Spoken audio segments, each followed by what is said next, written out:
Volkswagen Canada offre à ses clients l'option de page web moins énergivore pour visionner ses nouveaux modèles électriques.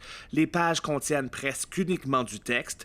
Les images sont en noir et blanc, construites à partir de centaines de milliers de petits caractères. Consulter ces pages consomme beaucoup moins d'énergie puisque le téléchargement de ces pages se fait beaucoup plus rapidement. Un site moyen génère 1,3 g de dioxyde de carbone par page consultée. Même si ce site ne compte que 100 000 visites mensuelles, il s'agit tout de même de plus de 2000 kg de CO2 relâchés par année. C'est l'équivalent de 87 bonbonnes de barbecue.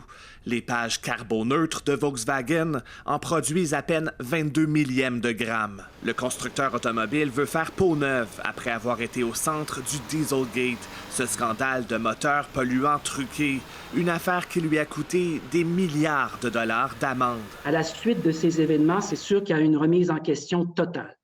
Et vous savez, il faut arriver, on ne peut pas être assis sur la clôture. On doit y aller à fond. Website Carbon aide des entreprises à réduire l'empreinte carbone de leur site web.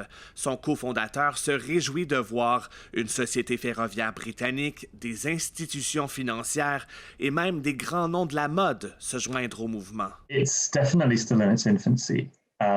But it is also definitely growing. Le mouvement est encore embryonnaire, mais il prend de l'ampleur, dit-il. Selon une étude, les serveurs qui alimentent les services de diffusion en continu et toutes les applications mobiles consomment à l'échelle mondiale presque autant d'énergie que toute l'électricité produite au Canada, ce qui se répercute sur nos émissions de gaz à effet de serre, selon cette experte. So the greenhouse gas implications of that are potentially really significant.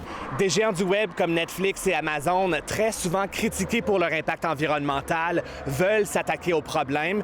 Ils s'engagent à ce que des énergies renouvelables alimentent l'ensemble de leurs opérations d'ici quelques années. Ici Philippe de Montigny, Radio-Canada, Toronto.